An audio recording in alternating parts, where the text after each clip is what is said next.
আমি বহুত মহিলাক যাৰ তিনটাতকৈ বেছি সন্তান তেওঁলোকক এই আঁচনিটো আমি দিয়া নাই। কিয় দিয়া নাই?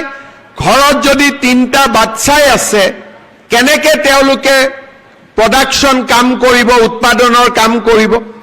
জনজাতীয় লোকসকলক আমি 4টা দিছোঁ, বাগিচাৰ লোকক 4টা দিছোঁ, বাকী 3টা। কাৰণ যিমানে সন্তান বেছি হ'ব দেউতাক মাকৰ দায়িত্ব সিমানেই বেছি, তেওঁলোকে উৎপাদনমূলক কাম কৰিব নোৱাৰিব। আমাৰ আঁচনিটোৰ লক্ষ্য হৈছে যে আমি আপোনালোকক আজি 10,000 টকা আপোনালোকক দিম আৰু আপোনালোকে অহা 1 বছৰ এই 10,000 টকাটো সৎ ব্যৱহাৰ কৰিব। কোনোবাই হালত দিব, কোনোবাৰ গিৰিয়েক বা স্বামীৰ ব্যৱসায় আছে তাতে 10,000 টকাটো দিব, কোনো আপত্তি নাই। বেয়া কামত খৰচ কৰিব নালাগে, ভাল কামত খৰচ কৰাত কোনো আপত্তি নাই। ঘৰত যদি মোৰ বাগিচা আছে, ক্ষুদ্ৰ চাহ খেতি আছে, তাতো লগাই দিয়ক, কোনো অসুবিধা নাই।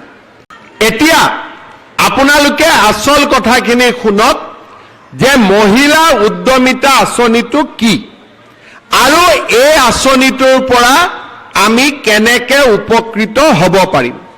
আপোনালোকে চিন্তা কৰিব যে আমি কি কাম কৰিব পাৰোঁ। যদি আমি আজিয়ে গৈ মোবাইল কিনি দিলোঁ তেতিয়াহ'লে হাঁহে আৰু কণী নিদিব, হাঁহটোৱে মৰি থাকিব। হাঁহটোৱে কণী দিব লাগে নাই? আমি বহুত মহিলাক যাৰ 3টাতকৈ বেছি সন্তান তেওঁলোকক এই আঁচনিটো আমি দিয়া নাই।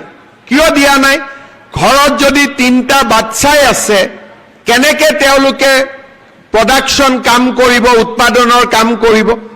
জনজাতীয় লোকসকলক আমি 4টা দিছোঁ, বাগিচাৰ লোকক 4টা দিছোঁ, বাকী 3টা। কাৰণ যিমানে সন্তান বেছি হ'ব দেউতাক মাকৰ দায়িত্ব সিমানেই বেছি, তেওঁলোকে উৎপাদনমূলক কাম কৰিব নোৱাৰিব।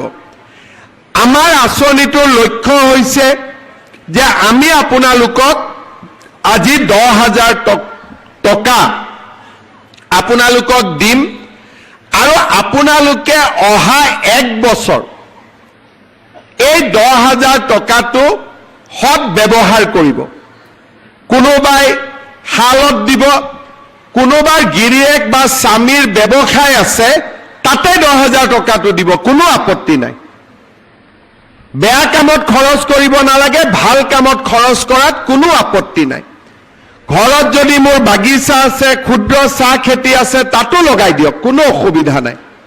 এতিয়া আপোনালোকে আচল কথাখিনি শুনক যে মহিলা উদ্যমিতা আঁচনিটো কি আৰু এই আঁচনিটোৰ পৰা আমি কেনেকে উপকৃত হ'ব পাৰিম। আপোনালোকে চিন্তা কৰিব যে আমি কি কাম কৰিব পাৰোঁ। যদি আমি আজিয়ে গৈ মোবাইল কিনি দিলোঁ তেতিয়াহ'লে হাঁহে আৰু কণী নিদিব, হাঁহটোৱে মৰি থাকিব। হাঁহটোৱে কণী দিব লাগে নাই?